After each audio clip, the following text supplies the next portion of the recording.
Hello everyone, this is Parvez sir. Welcome back to our YouTube channel accountancy with Parvez sir. आज class 11 commerce के लिए जो हमारा chapter है वो है अकाउंटिंग इक्वेशन। और अकाउंटिंग इक्वेशन का एक मोस्ट इंपोर्टेंट क्वेश्चन है जिसमें मैंने दोनों चीजों को इंक्लूड किया है, accrued income and outstanding expenses, दोनों को मिक्स किया है। बहुत अच्छा क्वेश्चन है, जल्दी से जुड़ जाइए आप हमसे। और प्लीज अगर आपने अभी तक सब्सक्राइब ना किया हो जल्दी सब्सक्राइब कर लें accountancy with Parvez sir YouTube channel को। चलिए तो करते हैं आज class start. Class 11 commerce accounting equation. Accounting equation के कई सारे क्वेश्चन मैंने अपलोड कर दिए हमारे यूट्यूब चैनल पे, वहां क्लास 11 की प्लेलिस्ट में जाके पढ़ सकते हैं। चलिए तो ये है आज का हमारा क्वेश्चन। बहुत अच्छा क्वेश्चन है अकाउंटिंग इक्वेशन का, सिंपल क्वेश्चन है। सबसे पहले तो हम क्वेश्चन को रीड कर लेते हैं, क्या बोल रहा है हमसे क्वेश्चन। चलिए, prepare accounting equation from the following. Accounting equation बनाना है हमें। कौन कौन सी जनरल एंट्री दी है, कौन कौन से ट्रांजैक्शन दिए हैं, ये मैंने कॉलम बनाए हैं। कॉलम के जो नेम है मैंने पहले ही आपको बताया था क्लास में कि ये जो कॉलम के नेम होते हैं वो डिसाइड होते हैं हमारे ट्रांजैक्शन से, एंट्री से। ठीक है, तो क्या क्या एंट्री हमसे पूछी गई है उससे ही डिसाइड होता है कि क्या कॉलम के नेम आपको देना है। जैसे started business with cash, business start किया हमने कैश एंड गुड्स से, दो चीजों से बिजनेस स्टार्ट होगा। तो एक तो हमारे पास बिजनेस में हमने लिख दिया कैश, दूसरा स्टॉक, गुड्स मींस स्टॉक, और साथ में क्या जाएगी कैपिटल। ये तीन चीजें आ गई इस एंट्री से। ये जो ट्रांजैक्शन है कि business started with cash and goods से क्या क्या आ गया, कैश आ गया, स्टॉक आ गया और दूसरा कैपिटल आ गई। ठीक है, sold goods costing rupees 10,000, rupees 15,000। हमने गुड्स से सेल किया है, तो गुड्स से सेल किया हमने, तो गुड्स से सेल करने में क्या होगा, एक तो कैश और दूसरा स्टॉक, दोनों चीजें हमारे पास है। प्रॉफिट से कैपिटल हो जाएगी प्लस एक्रूड कमीशन। ये एक्रूड क्या होता है, इससे पहले ही क्लास में मैंने आपको बताया था। एक्रूड का मींस होता है ऐसी इनकम जो करंट ईयर की है लेकिन हमें रिसीव नहीं हुई है। एक्रूड या अर्न्ड हमने इस साल की थी, करंट ईयर की, जो करंट ईयर की हम अकाउंट्स बना रहे हैं, उस करंट ईयर की इनकम थी हमारी लेकिन हमें रिसीव नहीं हुई है, नेक्स्ट ईयर रिसीव होगी। तो इस साल जो ऐसी इनकम जो रिसीव नहीं हुई हो उसे हम बोलते हैं एक्रूड इनकम। साथ में नेक्स्ट एंट्री जो है वो आउटस्टैंडिंग सैलरी है। आउटस्टैंडिंग का मींस ये होता है ऐसे एक्सपेंसेस जो करंट ईयर के हैं लेकिन हमने पे नहीं किए। आउटस्टैंडिंग का मतलब हुआ कि करंट ईयर के एक्सपेंडिचर है लेकिन हमने पे नहीं किए, अनपेड एक्सपेंसेस है, नेक्स्ट ईयर में पे करेंगे।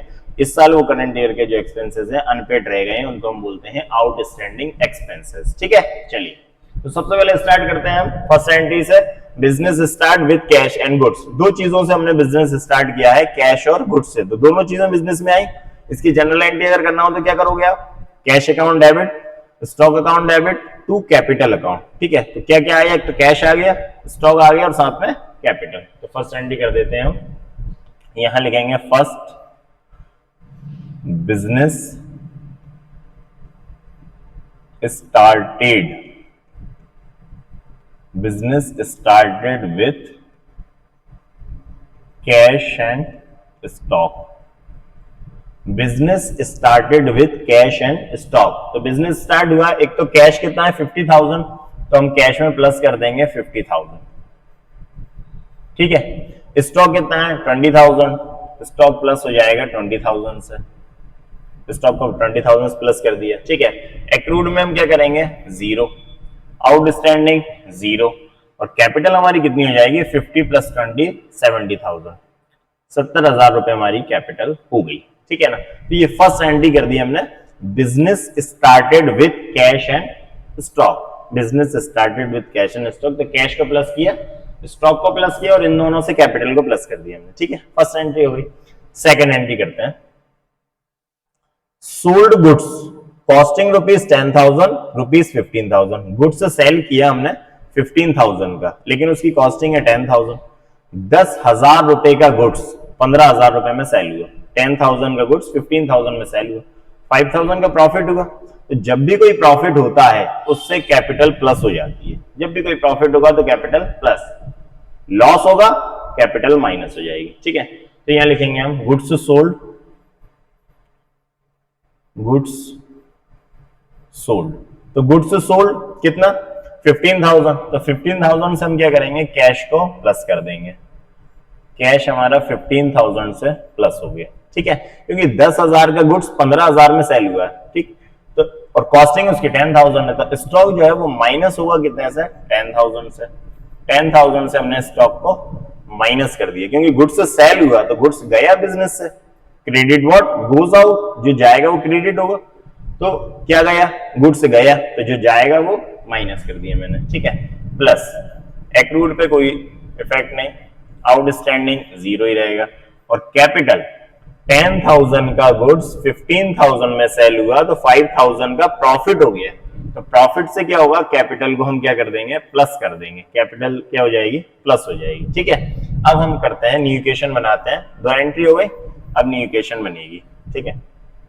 स्टार्टिंग में 2 एंट्री के बाद न्यू इक्वेशन, फिर हर एक एंट्री के बाद न्यू इक्वेशन बनेगी, तो न्यू इक्वेशन, ठीक। 50,000 प्लस 15 65 65,000, ठीक, प्लस 20 में 10 माइनस किया तो 10,000, ठीक है, plus accrued 0, outstanding 0 and capital 75,000, ठीक है। अब आपको क्या करना है कि जो इक्वेशन है वो एसेट्स के इक्वल होना चाहिए, लायबिलिटी प्लस कैपिटल, तो एसेट्स कितनी है, 65 प्लस 10 75, और 75 ही हमारी क्या है, कैपिटल, इक्वल है, तो इक्वेशन करेक्ट है, ठीक है। चलिए next, third entry, accrued commission ₹4,000, यहां लिखेंगे accrued, accrued commission, accrued commission, तो एक्रूड कमीशन कितना है, 4,000, एक्रूड का मतलब है मिला नहीं है, ऐसी इनकम, ऐसा कमीशन जो हमें नहीं रिसीव हुआ, तो कैश पे कोई इफेक्ट नहीं पड़ेगा, कैश जीरो रहेगा, स्टॉक पे कोई इफेक्ट नहीं पड़ेगा, स्टॉक भी जीरो रहेगा, और एक्रूड, एक्रूड प्लस हो जाएगा हमारा कितना, 4,000, एक्रूड में क्या करते हैं हम, एक्रूड को प्लस कर देंगे, एक्रूड प्लस होगा और कैपिटल प्लस होगी, ठीक है ना, क्योंकि इनकम है हमारी, मिलेगी आगे चल के, तो कैपिटल को प्लस कर देंगे और एक्रूड को प्लस कर देंगे, ठीक है। आउटस्टैंडिंग 0 एंड कैपिटल प्लस हो जाएगी 4,000 से, ठीक है। फिर न्यू इक्वेशन बना देते हैं, अब हर एक एंट्री के बाद न्यू इक्वेशन बनेगी, न्यू इक्वेशन, नया समीकरण, ठीक है। 65 में 0 ऐड किया तो 65,000 कैश है हमारे पास, ठीक। स्टॉक कितना है, 10,000, 10,000 स्टॉक है, एक्रूड कितना है, 4,000, 4,000 से एक्रूड हो गया, आउटस्टैंडिंग 0 है, एंड कैपिटल कितनी है, 75 प्लस 4 79,000, तो यहां पर कैपिटल 79, ये भी हमने 65 प्लस 10 75 प्लस 4 79, तो दोनों इक्वल है, एसेट्स के इक्वल है, लायबिलिटी प्लस कैपिटल, जब तक इक्वल चलेगा मतलब आपका इक्वेशन बिल्कुल राइट है, ठीक है। Next, fourth entry, last entry है, तो लास्ट एंट्री क्या है, आउटस्टैंडिंग सैलरी, आउटस्टैंडिंग सैलरी का मीनिंग क्या हुआ, ऐसे एक्सपेंसेस जो करेंट ईयर के हैं लेकिन अनपेड रह गए, मतलब अनपेड है मतलब पे नहीं किए, देना रह गया, उसको बोलते हैं आउटस्टैंडिंग, तो यहां लिखेंगे हम outstanding salary, outstanding salary, outstanding salary कितना है, 1,000, तो 1,000 से आउटस्टैंडिंग का मीन हुआ कि हमने पे नहीं की, तो कैश पे कोई इफेक्ट नहीं पड़ेगा, स्टॉक पे कोई इफेक्ट नहीं पड़ेगा, एक्रूड पे कोई इफेक्ट नहीं पड़ेगा, ठीक है।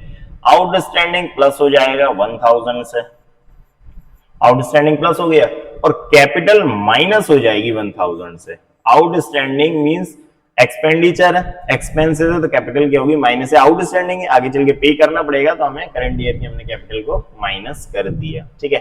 अब बनाते हैं हम न्यू इक्वेशन,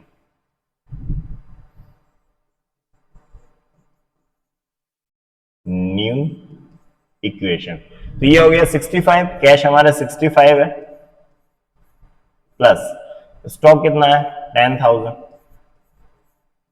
प्लस 4,000 एक्रूड, ठीक है, इक्वल आउटस्टैंडिंग कितना है 1,000, प्लस और कैपिटल कितनी है 79 में से 1 माइनस किया तो 78,000, ठीक है। ये कंप्लीट हो गया, इसको हम क्लोज कर देते हैं, ये हमारी न्यू इक्वेशन हो गई, तो न्यू इक्वेशन को टैली कर लें, 65 प्लस 10 75 प्लस 4 79, 79,000 एसेट है, 78 प्लस 1 79 लायबिलिटी और कैपिटल है, तो ये क्वेश्चन हमारा कंप्लीट हो गया। इसमें दो चीजें थी, एक तो आउटस्टैंडिंग एक्सपेंसेस था, एडजस्टमेंट की बात करें, और एक्रूड इनकम थी। एक्रूड इनकम में आपको क्या करना है, असेट में लिखना है, एक्रूड को प्लस करना है और कैपिटल को प्लस करना है, ठीक है। आउटस्टैंडिंग में क्या करना है, आउटस्टैंडिंग लायबिलिटी साइड में लिखना है, आउटस्टैंडिंग को प्लस करना है और कैपिटल को माइनस करना है। ठीक, इस तरह से क्वेश्चन है, बहुत अच्छा क्वेश्चन है, इसको नोट कर लें आप, इसके स्क्रीनशॉट ले लें। और इसके सभी क्वेश्चन लगभग मैक्सिमम क्वेश्चन जो हमारे काम के थे मैंने चैनल पे अपलोड कर दिए, आप वहां से पढ़ सकते हैं क्लास 11 की प्लेलिस्ट में। और इसी तरह आप जुड़े रहिए हमसे और प्लीज जल्दी सब्सक्राइब कर दें अगर आपने सब्सक्राइब नहीं किया हो, accountancy with Parvez sir. Instagram पर भी अब हमें प्लीज फॉलो करें, अकाउंटेंसी विद परवेज सर। मिलता हूं मैं नेक्स्ट वीडियो में कुछ नए टॉपिक के साथ में, तब तक के लिए thank you and good bye.